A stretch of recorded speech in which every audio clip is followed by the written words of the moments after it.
My name is Pierce. I'm a private detective. I've seen my share of strange cases, the kind most people ignore, or pretend never happened.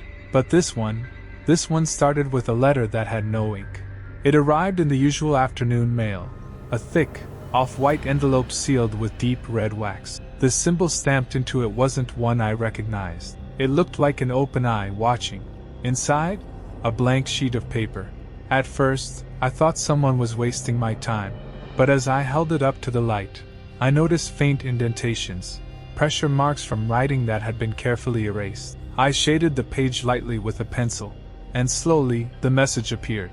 I hear them scratching in the walls. I boarded the windows, but the house still sees me. I can't sleep. The bell rings at night, but no one is ever there. Please, if you're reading this, come. 47 Windermere Street. No name, no signature. Just those words, desperate, shaky, and unfinished. There was something about the way the letters bent, like they were written in a panic. I'd been doing this long enough to recognize real fear. So I went. Windermere Street didn't show up on any of the city maps. I had to dig through old zoning records and cross-reference phone directories from a decade ago. Turns out, it was a dead-end road in a forgotten neighborhood, overgrown with ivy and swallowed by trees. 5 houses lined the street. Only one of them had a door that wasn't boarded shut. Number 47. The porch creaked beneath my steps. The front door stood slightly ajar. A fresh package sat on the welcome mat, untouched by time, by rain, by dust. Someone had been here recently. I knocked. No answer. I announced myself. Still nothing. So I stepped inside. The air was heavy. Not just stale. Thick, like it hadn't moved in years. The kind of stillness that presses against your ears. The first thing I noticed were the picture frames. Dozens of them, hung on every wall. But all of them were turned backward. The photos inside hidden, facing the wall, as if someone was afraid of what they showed. I moved deeper into the house. The wooden floor moaned beneath my boots. And then I heard it. Tap, tap, tap, from above. A single, slow knock, coming from behind a door upstairs. I stood at the foot of the staircase, listening. Tap, tap, tap. It wasn't loud, just steady, measured. Like someone was trying not to be heard, yet still wanted me to come closer. I drew my flashlight and climbed the stairs slowly. Each step groaned beneath my weight, echoing in the silence. The knocking had stopped now, but something else replaced it. Whispers, faint, like someone murmuring through a wall. I couldn't make out words, just the rhythm of a voice. At the top of the stairs, a hallway stretched out before me. Wallpaper peeled like old skin. The air was colder up here. Each door on either side was shut tight, except for the last one at the end. It was slightly open. I moved forward, hand on the grip of my revolver. I pushed the door open with the tip of my boot. Inside was a child's bedroom. Dust hung in the air like mist. Toys were scattered on the floor, but none of them looked played with, more like they had been positioned carefully. Dolls sat perfectly upright in a circle around a music box that had long stopped working. On the wall across from me was something that stopped me cold. A mirror, but not just any mirror. This one had no reflection. I stood right in front of it, flashlight on. No image, just emptiness, like looking into a void.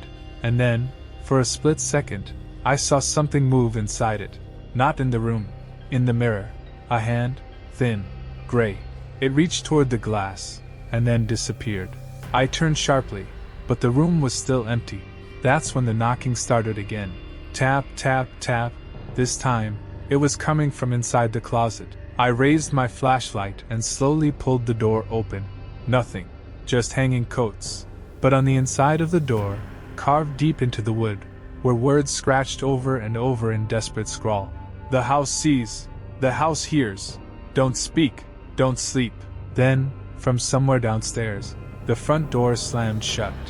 I rushed downstairs, heart hammering in my chest. The front door was wide open, but there was no wind, no footprints, no sign that anyone had ever entered or left. I shut it, locked it, then turned to face the living room, and saw the television flickering with static. The power was supposed to be off.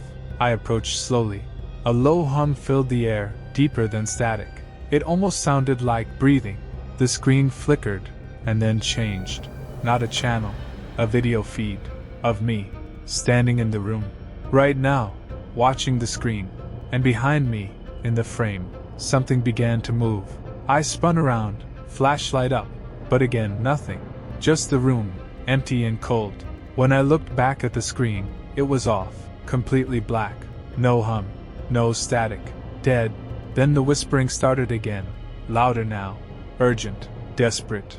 I followed it into the hallway, and that's when I saw the writing on the walls, faint at first. But as I shone the light, more and more appeared, scrawled in charcoal, blood, pencil, messages layered over decades. I see you. It knows your name. She never left. Tell her to stop watching. Then, at the center of the hallway, written in huge letters, Pierce. My name. I froze. And then, the hallway lights, which hadn't worked in years, flicked on one by one. And at the end of the hall, standing beneath the final bulb, was her, pale, eyes hollow, dress soaked in something dark. She just stood there, watching. I raised my voice. Who are you? Nothing. Why is this house? She raised a finger to her lips. Don't speak, and vanished. I left that night, with the feeling that something had followed me. I never filed a full report. What could I say? Haunted house? Ghost girl? Surveillance mirror from the void? But the truth is simple. Some houses aren't homes, they're witnesses. And this one? It never stops watching.